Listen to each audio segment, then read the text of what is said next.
ఓం గం గణపతియ నమః స్వర్ణలక్ష్మీ నమస్తే అస్తు పరబ్రహ్మ స్వరూపిణి రాజ్యం దేహి ధనం దేహి సర్వకామాంచ దేహి మే. స్వర్ణలక్ష్మి అమ్మవారు ప్రతి ఒక్కరికి చక్కగా బ్రహ్మతత్వాన్ని, తద్వారా ప్రతి ఒక్కళ్ళు ప్రతి నిమిషం సంతోషంగా, హ్యాపీగా, ఉత్సాహంగా ఉండాలని చెప్పేసి అమ్మవారి యొక్క కృపా కటాక్షం ప్రతి ఒక్కరి మీద ఉండాలని చెప్పేసి మనం కోరుకుందాం, అమ్మవారిని ప్రార్థిద్దాం. అంతేకాకుండా ప్రతి ఒక్కరికి కూడాను రాజ్యం దేహి అమ్మవారు ఒక అథారిటీని, ఒక పవర్ ని, ఒక స్టేటస్ ని, ఒక దర్పాన్ని ప్రతి ఒక్కరికి ఇవ్వాలని చెప్పేసి కోరుకుంటూ, దీనితో పాటుగా ధన సమృద్ధి, ధనం అనేది ప్రతి ఒక్కరికి ఉండాలని, చక్కగా వాళ్ళ ఇంటి నిండా బ్యాంక్ అకౌంట్లు ఉండా ఎక్కడ పెట్టినా ధనం ఉండాలని, ప్రతి ఒక్కరికి ధనం లేదు అన్న ఒక ఫీలింగ్ అనేది వాళ్ళకి రాకుండా సమృద్ధిగా ధనం ఉండాలని చెప్పేసి అమ్మవారిని ప్రార్థిస్తూ, దీనితో పాటు సర్వకామాక్ష దేహిని అంటే మన మనసులోకి వచ్చిన ప్రతి కోరిక కూడా అమ్మవారి తక్షణమే నెరవేర్చాలి. ఈ విధంగా అమ్మవారి యొక్క కృపా కటాక్షం మన మీద ఉండాలి. 12 రాసుల వారికి కూడా చక్కగా అభివృద్ధి జరిగి ఎంతో ఉత్సాహంగా ఉన్నతంగా ఎదగాలని చెప్పేసి మనం కోరుకుందాం. ఇప్పుడు మనం జూన్ మంత్ యొక్క రాశి ఫలాలు చెప్పుకుందాం. జూన్ మంత్ రాశి ఫలాలు చెప్పుకుంటే ఈ జూన్ మాసంలో మనకి 2-3 రకాల విశిష్టతలు ఉన్నాయండి, అవి తెలుసుకుందాం. ఫస్ట్, ఈ జూన్ మంత్ మనకి అధిక జ్యేష్ఠ మాస పౌర్ణమితో స్టార్ట్ అయ్యి నిజ జ్యేష్ఠ మాసం పౌర్ణమితో ఎండ్ అయిపోతుందని మీరు గమనించాలి. అయితే ఈ యొక్క 2 పౌర్ణముల మధ్య ఈ యొక్క జూన్ మంత్ ఉండటంతో ఇందులో 2-3 రకాలైన విశిష్టతలు ఉన్నాయి. ఈ మాసంలో ఫస్ట్ 2 శని త్రయోదశులు వస్తున్నాయండి. 2 శని త్రయోదశులు చాలా చాలా రేరుగా వస్తాయని గమనించుకోవాలి. కొన్నిసార్లు శని త్రయోదశి 4-5 నెలలకు కూడా వెళ్ళదు. పోయిన సంవత్సరం ఐ థింక్ ఇదే విధంగా జరిగింది. 5 నెలల వరకు శని త్రయోదశి లేదు. చాలా మంది పూజలు చేసుకోవాలన్నా కానీ, శనికి సంబంధించిన ఏమైనా పరిహారాలు చేసుకోవడానికి శని త్రయోదశి చాలా బెస్ట్ ది. అలాంటిది శని త్రయోదశులు 2 వస్తున్నాయని గమనించుకోవాలి. వీటితో పాటుగా చాలా మందికి ఎప్పుడైతే అమావాస్య వెళ్ళిపోయిందో మనకి నిజ జ్యేష్ఠ మాసం స్టార్ట్ అవుతుంటూ చాలా మందికి పెళ్లిళ్ళు సీజన్ వస్తుందని మనం చెప్పుకోవాలి. పెళ్లిళ్ళకి చాలా అనుకూలమైన టైం అని గమనించాలి. ఇంకొక ముఖ్యమైన విషయము, లాస్ట్ అంటే జూన్ ఎండ్ లో మనకి ఏరువాక పున్నమి అని వస్తుంటుంది. ఇది రైతులకు ప్రత్యేకంగా చాలా చాలా ముఖ్యమైన రోజు. ఆ రోజున అందరూ అట్టలు కట్టుకుంటారు. ఎద్దులకి చక్కగా మనకేమంటారు అలంకరణ చేసుకొని గుడి చుట్టూ తిరుగుకొని అక్కడ నుంచి అరక కట్టుకొని ఊళ్ళల్లోకి వెళ్ళిపోయేసి పొలం దున్నటం స్టార్ట్ చేస్తారని గమనించాలి. సో ఇది కూడా ఇప్పటికి కూడా ఇది మనకి ఎప్పటి నుంచో ఉన్న ఒక సనాతన ధర్మంలో భాగంగా ఎద్దులను పూజ చేయటం, వాటిని నందీశ్వరులుగా భావించుకోవటం, గుడి చుట్టూ 3 రౌండ్లు తిప్పుకోవటం, భజనలు పెట్టుకోవటం, దండారా వేయటం, ఈ పనులను చేస్తూ ఉంటారు. ఒక ఉత్సాహంగా టోటల్ విలేజెస్ కూడా చాలా చక్కటి వాతావరణంలో ఇవన్నీ జరుపుకుంటూ ఉంటారని గమనించాలి.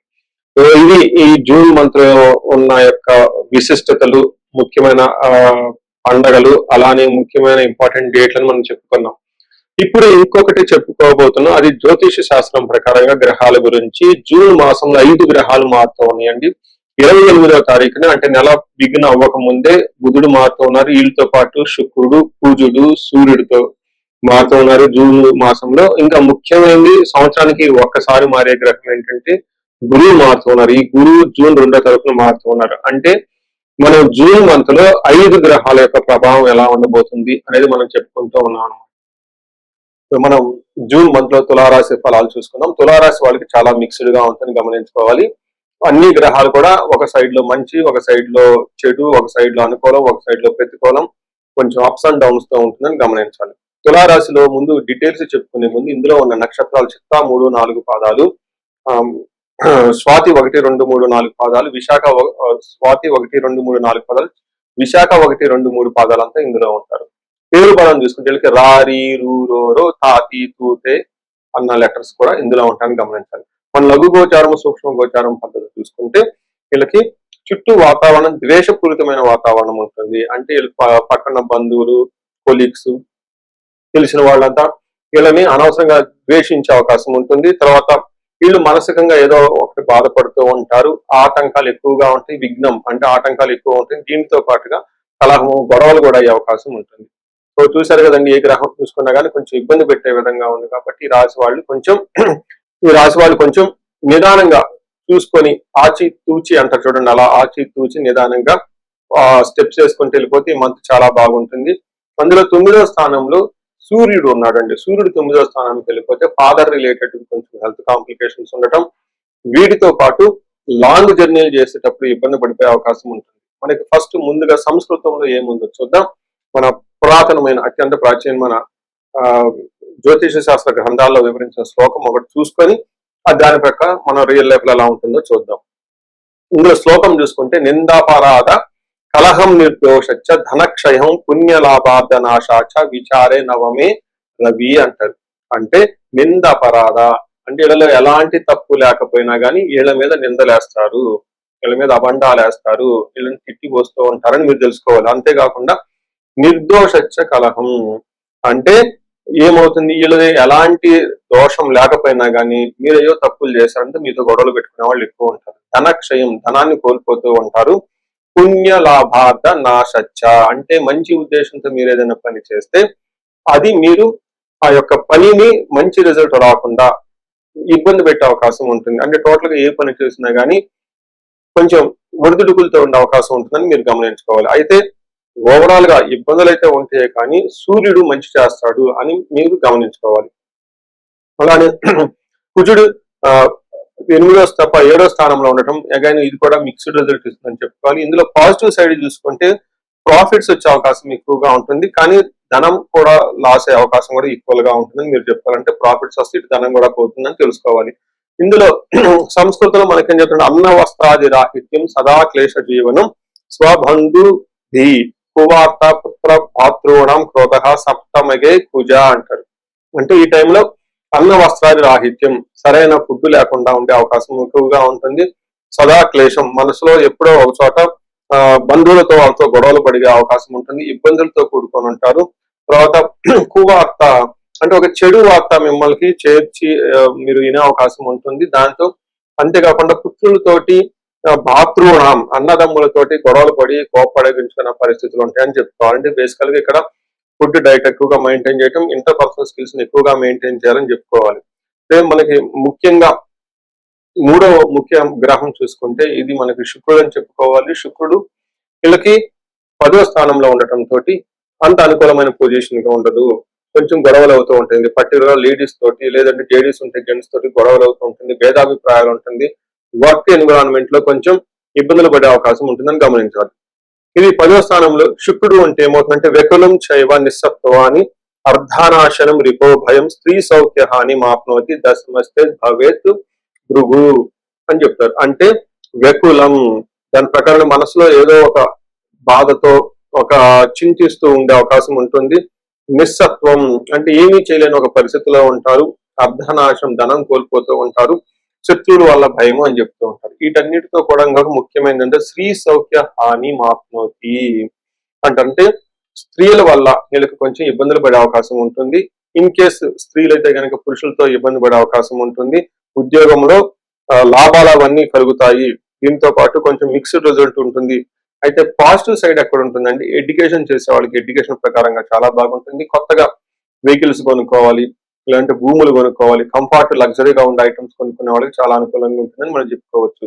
సో చూసారు కదండి, మేజర్ గ్రహాలు ఏవైతే ఉన్నాయో ఇప్పటిదాకా సపోర్ట్ ఇచ్చిన గురువు వీళ్ళకి 10వ స్థానానికి వెళ్ళటంతో ఈ ప్రొఫెషనల్ మ్యాటర్స్ లో కూడా కొంచెం స్లోగా ఉండే అంటే సిస్టమేటిక్ గా రిజల్ట్ వస్తుంది, దూకుడుగా రిజల్ట్ రాదు, కొంచెం స్లో ప్రోగ్రెస్ గా ఉండే అవకాశం ఉంటుందని గమనించాలి. సో ఈ రాశి వాళ్ళకి చక్కగా పరిహారాలు కనుక చూసుకుంటే నవగ్రహాల ఎక్కువగా తిరగటం చూసుకోవాలి, విష్ణు ఆలయాలు ఎక్కువగా దర్శించటం, తులసి చెట్టుని పూజించడం తో పాటుగా వీళ్ళకి యోగా మెడిటేషన్ చేసుకోవడం చాలా ఇంపార్టెంట్. అందులోనూ మేజారిటీ ఆఫ్ ది గ్రహాలు కొంచెం అనుకూలంగా లేవు కాబట్టి వీళ్ళకి మహన్యాస పూర్వక ఏకాదశ రుద్రాభిషేకం చూపించుకున్నా చాలా బాగుంటుంది. ఇంకా మీకు ఇష్టమైన సిద్ధి ఏదైనా ఉంటే ఆ యొక్క కోరికకు అనుగుణంగా మీరు పాశుపత అభిషేకాలు చూపించుకుంటే చాలా త్వరగా రిజల్ట్ వచ్చే అవకాశం ఉంటుంది. మనం ఇప్పుడు రెమెడీస్ చూసుకుంటే ముఖ్యంగా నేను అందరికీ సలహా ఇచ్చేది ఏంటంటే మీ వయసు కనుక 35 to 45 ఉంది, ఎక్కడ లైఫ్ లో మీరు ఆగిపోయారు, ఇప్పుడు దాకా గ్రోత్ ఉంది, చక్కగా ఒక మేనేజర్ పొజిషన్ లో ఉండి ఉన్నతంగా ఉంది, కానీ లైఫ్ ఇప్పుడు అనేది మీకు ఛాలెంజింగ్ గా ఉంది. దీన్ని మనం జనరల్ గా మిడ్ లైఫ్ క్రైసిస్ అని చెప్తూ ఉంటారు చాలా మంది. బట్ జ్యోతిష శాస్త్రంలో మిడ్ లైఫ్ క్రైసిస్ ఎందుకు వస్తుంది అనేది చాలా చక్కగా వివరించడం జరిగింది. ఆ టైంలో మీకు శాపాలు అనేవి యాక్టివేట్ అవుతూ ఉంటుంది, ఆ టైంలో మీకు గ్రహ దోషాలు అనేది ఈ గ్రహ దోషాలు కూడా మీకు యాక్టివేట్ అవుతూ ఉంటాయి. ఇది ఒక్కసారి మీరు ఇన్ కేసు మీ ఏజ్ కనుక అలా ఉండి ఇప్పటిదాకా బాగుంది, మధ్యలో మేము లైఫ్ లో స్ట్రక్ అయిపోయాము, గ్రోత్ లేదు, డైరెక్షన్ లేదు, సరిగా ఇంప్రూవ్మెంట్ లేదు, రిలేషన్షిప్స్ లో ప్రాబ్లమ్స్ వస్తూ ఉన్నాయి, ఎలా వెళ్ళాలో కన్ఫ్యూజన్ లో ఉన్నారు అనుకున్నప్పుడు ఖచ్చితంగా ఒకసారి జ్యోతిష శాస్త్రంలో మీ ఇండివిడ్యువల్ హారోస్కోప్ చూపించుకోండి. అందులో టోటల్ శాపాలు ఏమైనా ఉన్నాయో స్కాన్ చేసుకొని అవి ఇప్పుడు యాక్టివ్ గా ఏమైనా ఉన్నాయో తెలుసుకోవడం చాలా చాలా ముఖ్యం. ఇప్పుడు దాకా మనం చెప్పుకున్న ఈ గోచార ఫలితాలు మీకు ఒక 30-40% మాత్రమే ఎఫెక్ట్ అవుతాయి. 100% మీ జాతకం కరెక్ట్ గా ఉంది ఎలా ఉందని తెలుసుకోవడానికి ఇండివిడ్యువల్ జాతకం చూపించుకోవడానికి చాలా ఇంపార్టెంట్. అందులో ఉన్న దశలు ఎలా ఉన్నాయి, భుక్తులు ఎలా ఉన్నాయి చూసుకొని చక్కగా పరిష్కారాలు చేసుకొని పరిహారాలు చేసుకుంటే లైఫ్ అనేది 10 రెట్లు ముందెళ్ళే అవకాశం ఎక్కువగా ఉంటుంది. చాలా మందికి ధనానికి ఇబ్బంది పడిపోతూ ఉంటారు. అప్పటిదాకా ధనం ఫ్లో ఉంటుంది, సడన్ గా ధనం ఫ్లో ఆగిపోయి ఉంటుంది. వాళ్ళు స్వర్ణలక్ష్మి విశేష హోమం చేయించుకోవటం, కుబేర పాశుపతం చేయించుకోవటం చాలా ముఖ్యం. దీనితో పాటు చాలా మంది భార్యాభర్తల మధ్య అన్యోన్యత అనేది లేకుండా చాలా ఇబ్బంది పడిపోతూ ఉంటారు. ఏదో ఉన్నామంటే ఉంటారు కాబట్టి ఈ యొక్క భార్యాభర్తల మధ్య గొడవ వల్ల ఇంట్లో అనేక రకమైన ప్రాబ్లమ్స్, మిస్అండర్స్టాండింగ్స్ వస్తూ ఉంటాయి. బంధువుల చుట్టాలతో కూడా ఒకసారి మీకు అంతా విలువకుండా పోతూ ఉంటారు. ఇలాంటి వాళ్ళు అన్యోన్య దాంపత్య పాశుపతం చేయించుకోవటం లేదా విశ్వావసు గంధర్వరాజ మహా హోమం చేయించుకోవటం, విశేష హోమం చేయించుకుంటే జాతకంలో ఉన్న దోషాలు పోయి చక్కగా ఉంటారు. ఇవి కాకుండా ప్రతి ఒక్కరికి ఈ మధ్య అమెరికాలో ఉంటూ ఉంటారు, లేదంటే ఎన్ఆర్ఐ చాలా మంది ఉంటారు. చాలా డైలమా ఉంటుంది, ఏ కెరీర్ వెళ్తే బాగుంటుంది, ఇండియాలో ఉంటే బెటర్ గా ఉంటుందా, లేదంటే ఇండియా నుంచి ఫారిన్ వెళ్తే బాగుంటుందా, ఫారిన్ సెటిల్మెంట్ యోగం ఉంది, అసలు ఫారిన్ లో ఎంత కాలం ఉంటాం, ఇలాంటి విషయాలు చాలా మంది ఈ వీసాల గురించి, గ్రీన్ కార్డుల గురించి, లేదంటే ఎంఎస్ చేయాలనుకున్న వాళ్ళకి చాలా కన్ఫ్యూజన్ లో ఉంటారు. అలాంటి వాళ్ళు కూడా ఒకసారి జాతక చక్రం చూపించుకుంటే చాలా బాగుంటుంది.